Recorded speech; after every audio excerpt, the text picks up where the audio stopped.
The phone shattered the silence at 3:52 a.m. Min-jae's hand shot out in the darkness, muscle memory from years of middle-of-the-night emergencies. His fingers closed around the device before his eyes fully opened.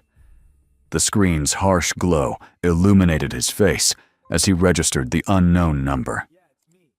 Kang Min-jae? The voice was clipped, professional, urgent. Speaking. This is Mount Sinai Hospital. Your wife, Ariel Brooks, has been admitted. She's in active labor with complications. The baby's heart rate is dropping. We need you here immediately. The words hit him like bullets. Wife. Baby. Complications. Min-jae was already moving, throwing off silk sheets, his bare feet hitting the cold marble floor. I'm on my way. He ended the call and stood frozen for exactly 3 seconds. Ariel. 8 months since he'd last seen her face. 8 months since she'd walked out of his life without explanation, leaving only a note that said she couldn't do this anymore.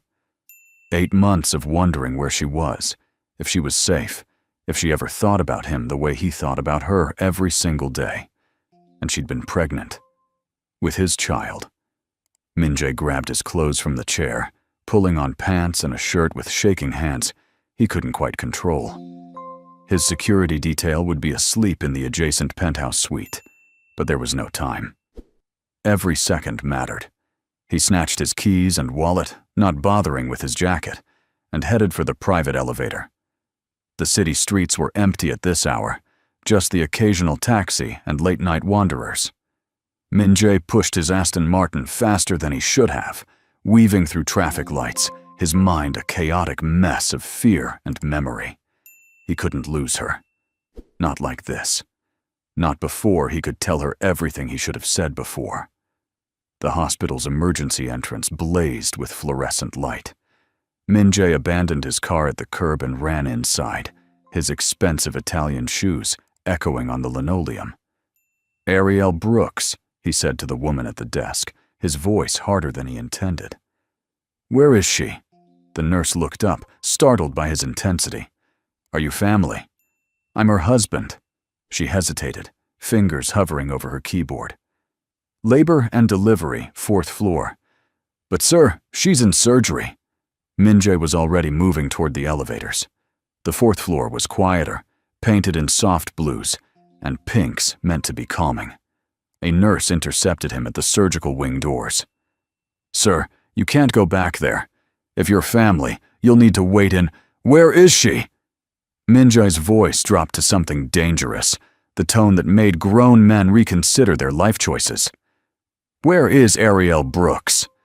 The nurse's eyes widened, but before she could respond, a doctor emerged through the double doors, pulling off surgical gloves. Mr. Kang? That's me.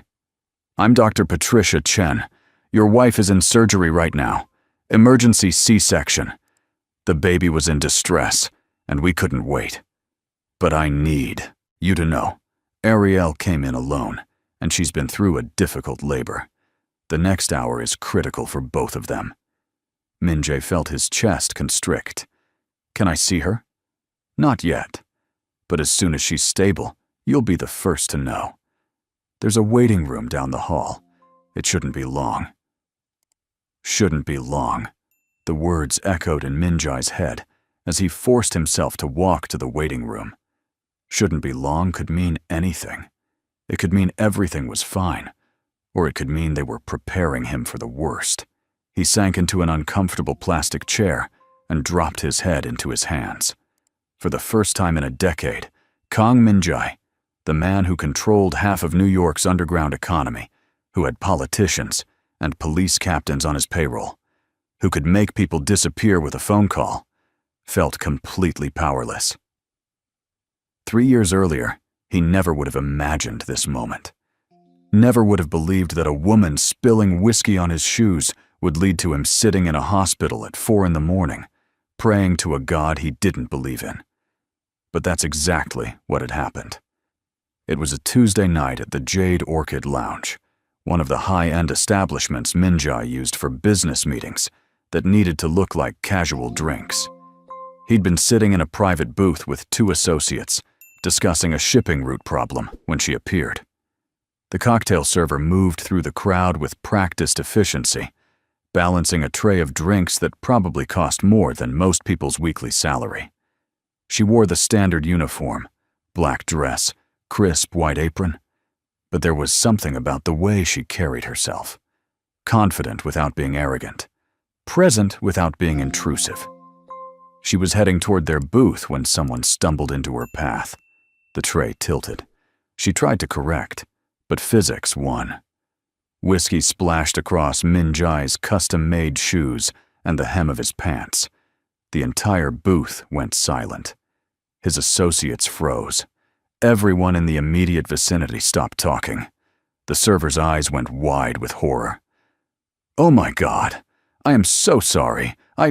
Someone bumped me, and She grabbed napkins from her apron, dropping to her knees to try to blot the liquid.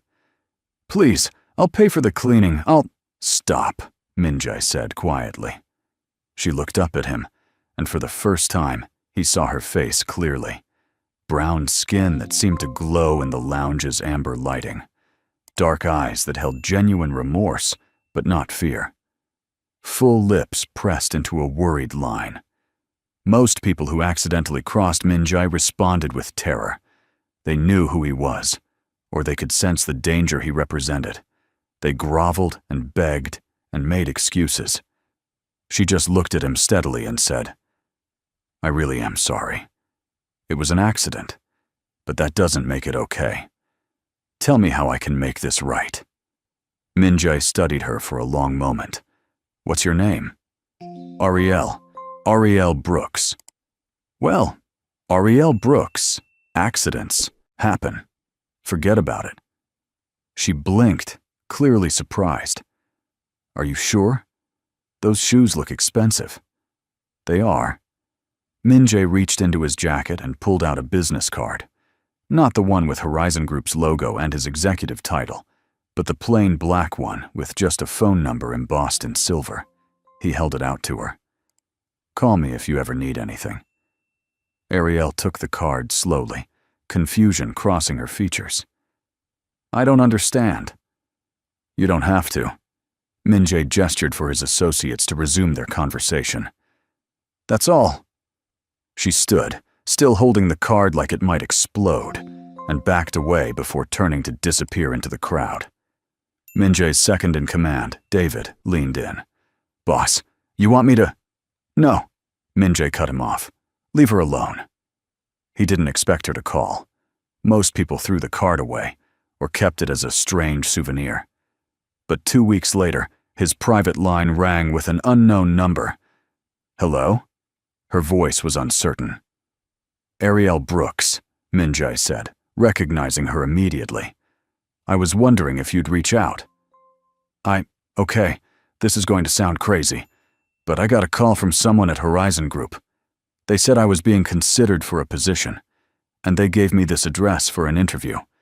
And when I looked up the company, I saw your name, and—" She took a breath. "Did you have something to do with that?" Min Jai leaned back in his office chair, a small smile playing at his lips. "I might have." "Why?" "Because you were honest when you could have lied. Because you were calm when you could have panicked. Because I need someone with those qualities." He paused.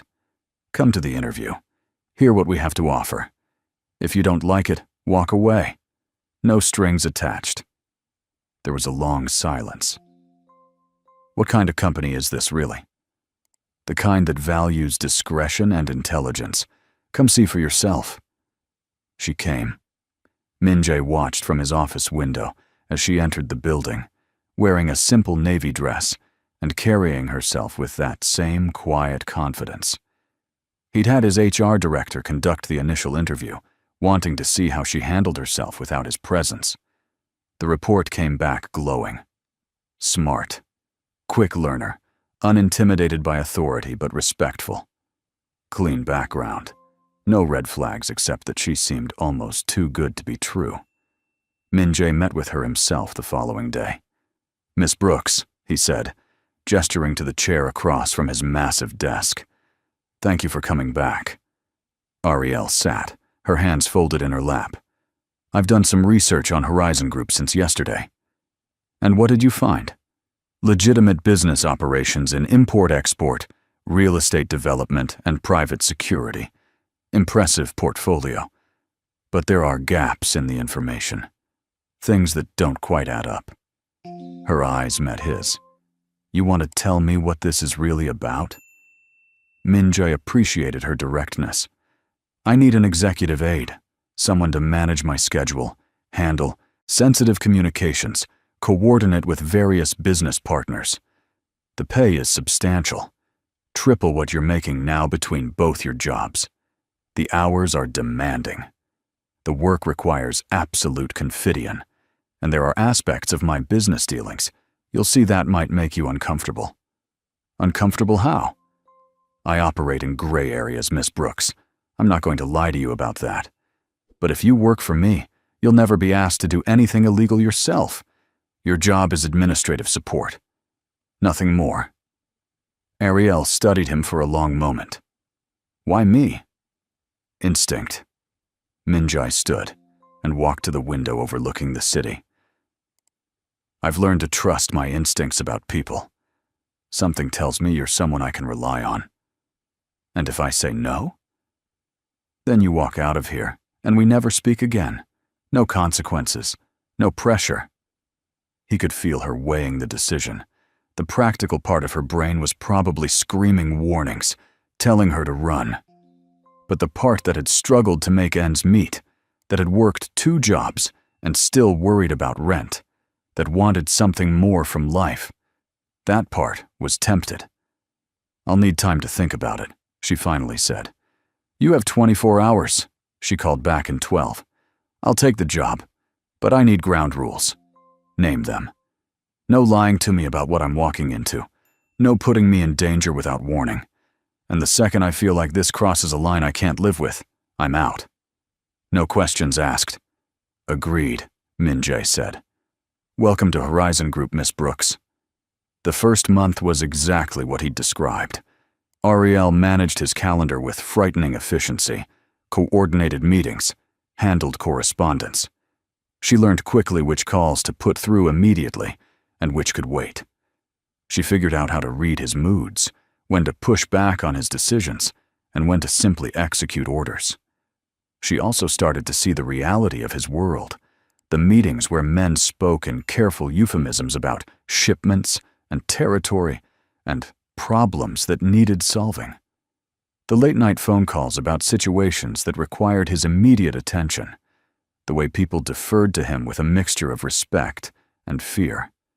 But she also saw the contradictions, the way he quietly paid for the hospital bills of an employee's sick child, the violence he prevented with carefully chosen words instead of action, the genuine loyalty he inspired in people who'd worked for him for years. "You're not what I expected," Ariel told him one night when they were working late, reviewing contracts for a new real estate acquisition. Min-jae looked up from the documents. "What did you expect?" "Someone crueler, I think. More obviously dangerous." "I am dangerous, Miss Brooks. Don't mistake calculated restraint for softness." "I don't." She met his gaze. "But I've seen you choose mercy when violence would have been easier. That counts for something." "Does it?" Min-jae set down his pen. "In my world, mercy is often seen as weakness." "Then maybe you're in the wrong world." The words hung between them, charged with something neither of them was ready to acknowledge. It was 3 months into her employment when the attraction became undeniable. They were working late again, as had become their routine. Min-jae's office was quiet, except for the soft jazz playing from hidden speakers and the click of Ariel's keyboard. She was concentrating on an email, her lower lip caught between her teeth in a way that Min-jae had noticed she did when she was thinking hard. "Ariel," he said quietly.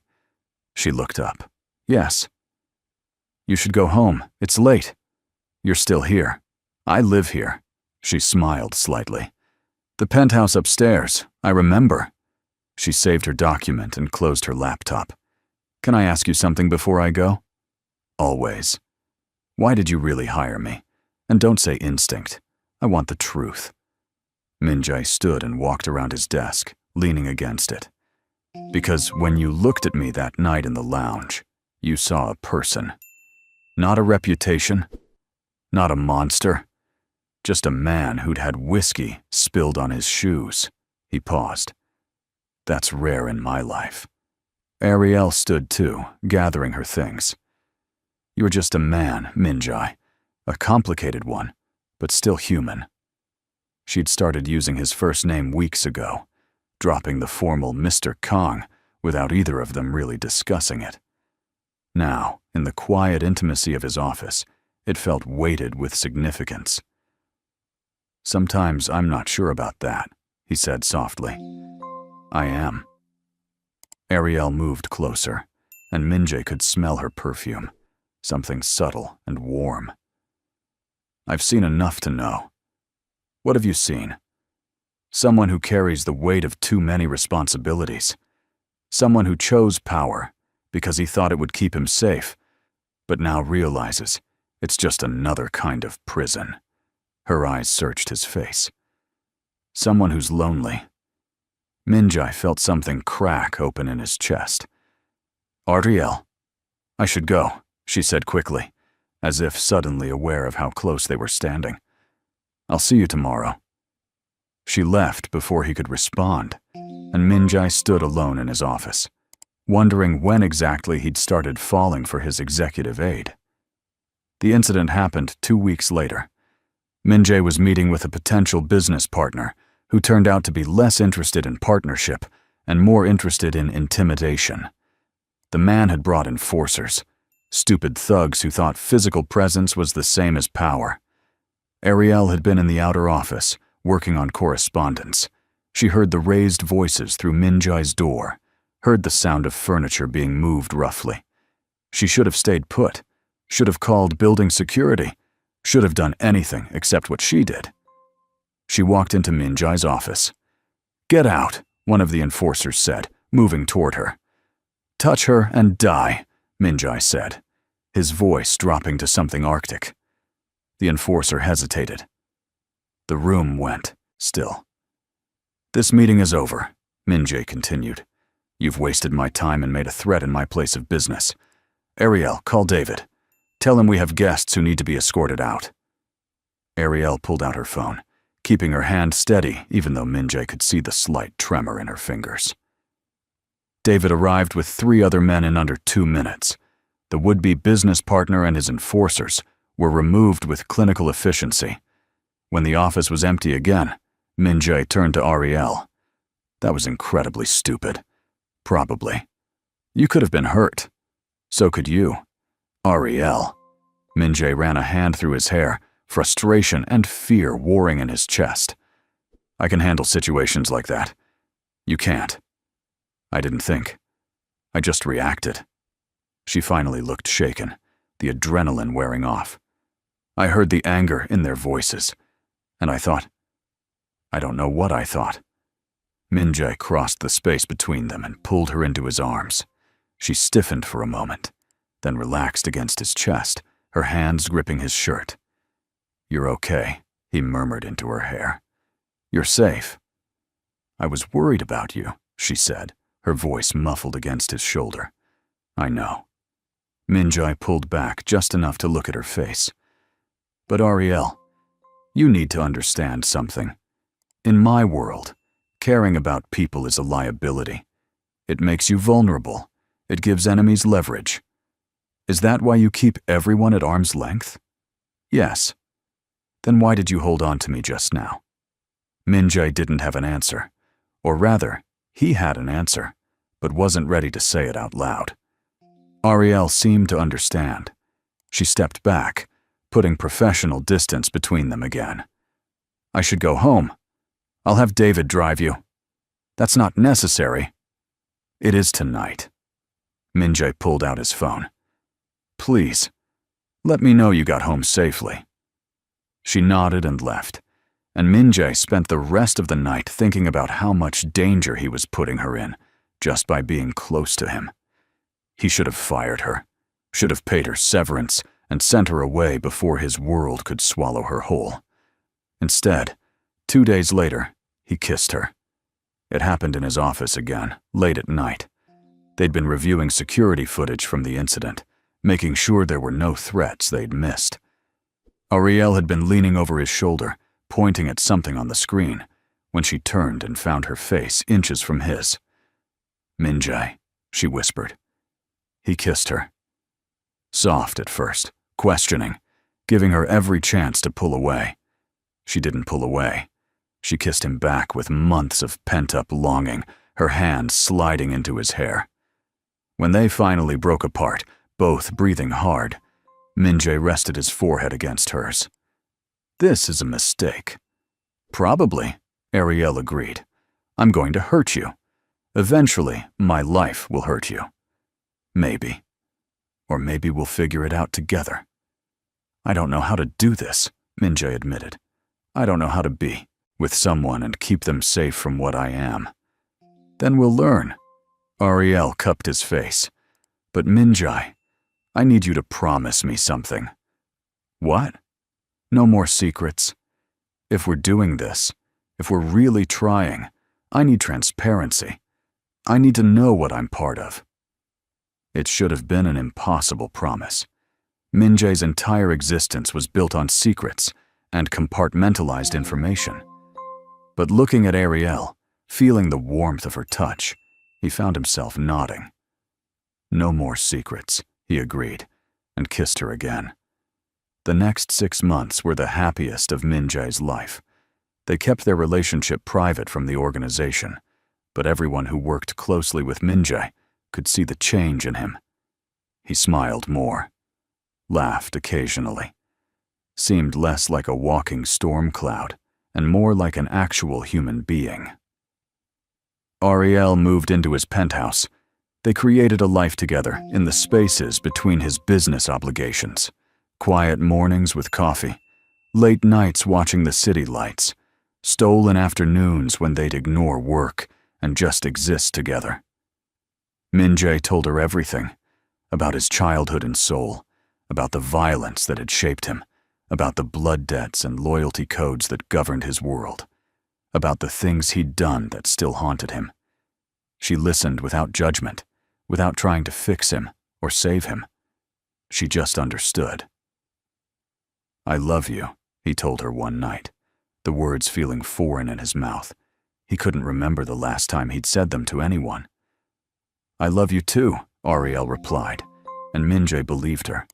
They married quietly at City Hall, with just David and Ariel's best friend as witnesses. No announcement, no elaborate ceremony. Just two people choosing each other, despite everything that made that choice complicated. "Mrs. Kang," Min-jae said afterward, testing out the sound of it. Ariel smiled. "That's going to take some getting used to." "We have time," Min-jae assured her, and for the first time in his adult life, he actually believed in the concept of a future that held more than just survival. He should have known it couldn't last. Seo Hye-rin appeared on a Wednesday afternoon, walking into Horizon Group's offices like she owned them. She was beautiful in a sharp, dangerous way. Designer clothes, perfect makeup, eyes that missed nothing. "Min-jae," she said, her Korean accent more pronounced than his. "It's been a long time." Min-jae had been in a meeting with investors. He dismissed them with a brief gesture and stood, his expression carefully neutral. "Hye-rin, what are you doing here? Is that any way to greet an old friend?" She smiled, but there was no warmth in it. Or should I say, an old fiancé. Ariel had been at her desk in the outer office. Min-jae saw her stiffen at the word. "That arrangement was ended years ago," Min-jae said coldly. "There's nothing between us." "Isn't there?" Hye-rin pulled out a document from her expensive handbag. "Because according to the agreement your father made with mine, our marriage was meant to unite our family's interests. Breaking that agreement would have..." Consequences. My father is dead. Those old alliances mean nothing now. They mean everything. Hyarin's smile sharpened. But we can discuss this in private, unless you want your new wife to hear about all the promises you made. Minjai's jaw clenched. Ariel, take the rest of the day off. Minjai, Ariel started. Please. His voice was softer. I'll explain everything tonight. But he didn't explain. Not really. When he came home that night, exhausted and tense, he told Ariel that Hyarin was part of an old business arrangement that he'd thought was resolved. He said she was trying to leverage the past for current gain. He promised it was nothing Ariel needed to worry about, all of which was technically true and completely insufficient. Over the next weeks, Hyarin became a constant presence. She showed up at business dinners, appeared at events Minjai attended, always with that same knowing smile, that same subtle threat hanging in the air. Minjai tried to handle it quietly, to dismantle the old agreements without involving Ariel in the ugliest parts of his past. He thought he was protecting her. He was actually losing her. You're keeping secrets, Ariel said one night, her voice flat. No, I'm handling a situation. That's the same thing. She stood in their bedroom, arms crossed. You promised me transparency, Minjai. You said no more secrets. This isn't. He stopped himself. It's complicated. Then uncomplicate it. Tell me the truth. Minjai looked at her, at the woman he loved more than he'd thought it was possible to love anyone, and made the wrong choice. I can't, he said. Not yet. But I'm protecting you. I don't need protection, Ariel's voice rose. I need honesty. I need to know that when danger comes, and we both know it will, you won't shut me out because you think you're keeping me safe. Ariel, were you engaged to her, Hyarin? Was there an actual arrangement? Minjai's silence was answer enough. Did you love her? No. That at least was easy. It was political. I never loved her. But you made promises, agreements. Agreements my father made before I was old enough to refuse them. And you never thought to tell me about this, even after we got married? I thought it was over, Minjai said quietly. I thought I'd buried that part of my past, deep enough that it couldn't hurt us. Ariel laughed, but there was no humor in it. That's your problem, Minjai. You think you can control everything, bury the bad parts, and only show me the ones you want me to see. But that's not how this works. That's not how love works. I'm trying to keep you safe. I'd rather be in danger with the truth than safe with lies. They stood on opposite sides of the room, the space between them feeling like an unbridgeable chasm. I can't do this, Ariel said, finally, her voice breaking. I can't be with someone who thinks protecting me means hiding the truth. I can't live wondering what else you're keeping from me. Ariel, please. I'm leaving, Minjai. I need space to think. She packed a bag that night while Minjai watched, helpless. He wanted to beg her to stay, to promise he'd tell her everything, but the words stuck in his throat. Because deep down, he knew he'd make the same choices again. Keeping secrets was how he'd survived this long. Ariel left without looking back, and Minjai let her go. That was 8 months ago. Now, sitting in the hospital waiting room, Minjai realized how catastrophically he'd failed. She'd been alone through her entire pregnancy, alone and scared and probably hating him. And he'd had no idea because he'd been too proud to reach out, too convinced that giving her space was the right thing to do. Mr. Kang? Minjai's head snapped up. Dr. Chen stood in the doorway, still in her surgical scrubs. The baby? He asked, his voice rough. A girl, 6 pounds, 2 ounces. She's healthy. Strong lungs. Dr. Chen smiled. Congratulations. Minjai felt his knees weaken with relief. And Ariel? She's stable. The surgery went well. She lost more blood than we'd like, but she's going to be fine. She's asking for you. She is. She's been asking for you since she arrived. She's exhausted and emotional. But yes, she wants to see you." Dr. Chen led him to a recovery room. Ariel lay in the bed, pale and exhausted, but alive. So alive. And in her arms, wrapped in a pink blanket, was the smallest person Minjai had ever seen. "Hi," Ariel said softly. "Hi." Minjai approached slowly, afraid he was dreaming. "I didn't know." "I know." Tears slipped down her cheeks. "I should have told you. I wanted to tell you. But I was angry and hurt and stubborn, and then it felt like too much time had passed and—" She took a shaky breath. "I'm sorry." "You're sorry?" Minjai sank into the chair beside her bed. "Ariel, I'm the one who should be apologizing. I broke my promise to you. I chose secrecy over trust, and I lost you because of it. You were trying to protect me. I was trying to control the situation. There's a difference." He looked at the baby in her arms. "May I?" Ariel carefully transferred the tiny bundle to him. Minjai held his daughter with the same careful precision he applied to everything, terrified he'd somehow break her. The baby yawned, her tiny features scrunching up, and then relaxed again. She had Ariel's nose, Minjai's dark hair. "Her name is Lena," Ariel said. "Lena," Minjai repeated, the name feeling right. "She's perfect." "She is." Ariel watched him with tired eyes. "Minjai, we need to talk. About everything." "I know."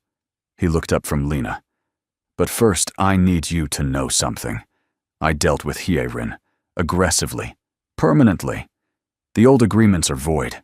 I made it very clear that any attempt to leverage them would result in consequences her family couldn't afford." "When?"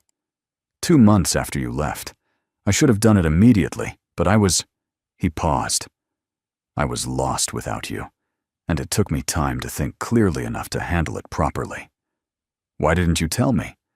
"Because you asked for space, and I thought respecting that meant staying away completely.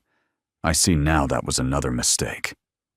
Ariel reached out and took his hand, the one not supporting Lena. "I made mistakes too. Running away instead of fighting for us.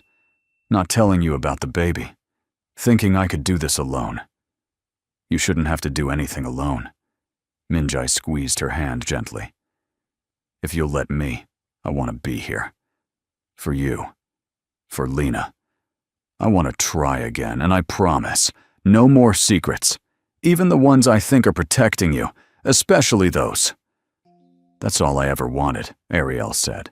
"The truth, all of it, even the ugly parts." "Then you'll have it." Minjai leaned forward carefully, mindful of the baby in his arms. "I love you, Ariel. I never stopped. Not for a single day. I love you too." She smiled through fresh tears. "Even when I was furious with you, even when I was trying to convince myself I didn't, I always did."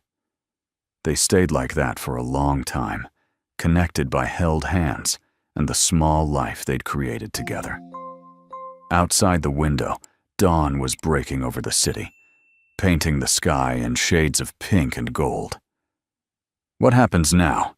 Ariel finally asked. "Now?" Minjai looked down at Lena, who had fallen asleep against his chest. "Now, I become the kind of man who deserves to be her father. The kind of man who deserves to be your husband." "That sounds like a lot of work." "It will be. But I've spent years building an empire. It's time I build something that actually matters." Over the following weeks, Minjai proved he meant those words. He stepped back from the most violent aspects of his organization, delegating to trusted lieutenants and restructuring his businesses to focus on legitimate operations. It cost him influence. It cost him respect in certain circles. He didn't care. What mattered was coming home every evening to the Brooklyn brownstone they'd bought, something with a yard and neighbors and normal problems like lawn maintenance. What mattered was watching Ariel nurse Lena in the early morning light, her face soft with love. What mattered was learning how to change diapers and warm bottles and soothe a crying baby at 3 a.m. What mattered was being present. 3 months after Lena's birth, they renewed their vows. Nothing fancy, just them, Lena, David, and Ariel's best friend, in the brownstones' small backyard. Minjae spoke his promises with full understanding this time. I vow to choose truth over comfort, to trust you with my darkness instead of hiding it, to build a life where our daughter can grow up knowing her father isn't just powerful, he's good. Ariel's vows were simpler. I vow to stay, even when it's hard, even when I'm scared, because leaving doesn't solve problems, facing them together does. They exchanged new rings and kissed while Lena made gurgling sounds from David's arms, and Minjae felt something he'd never quite experienced before. Peace. That evening, after Ariel had gone to bed exhausted, Minjae stood in Lena's nursery watching her sleep. Her tiny chest rose and fell with steady breaths, her hand curled into a small fist. She was so vulnerable, so dependent, so completely trusting that the world would keep her safe. And Minjae understood, finally, what power really meant. It wasn't control or fear or the ability to make things happen through force. Real power was this: the choice to be gentle when you could be harsh, the choice to build instead of destroy, the choice to love openly even when it made you vulnerable. Real power was standing in a nursery at midnight, watching your daughter sleep, and knowing that this tiny person had completely unmade and remade you into someone better. I'll spend the rest of my life earning this, Minjae whispered to Lena. I promise you that. She sighed in her sleep, and Minjae smiled. Tomorrow he had meetings, problems to solve, business to conduct. The criminal element of his world didn't disappear just because he'd chosen a different path. There would still be threats and complications and situations that required his particular skills. But now, he had a reason to make sure he always came home. Now, he had everything. If you enjoyed this story of love, redemption, and second chances, please hit that like button and subscribe for more compelling narratives. Drop a comment below and let me know what you thought about Minjae and Ariel's journey, and what kind of story you'd like to hear next. Your support means everything. Until next time, remember that the strongest empires aren't built on power, but on the courage to choose love over fear.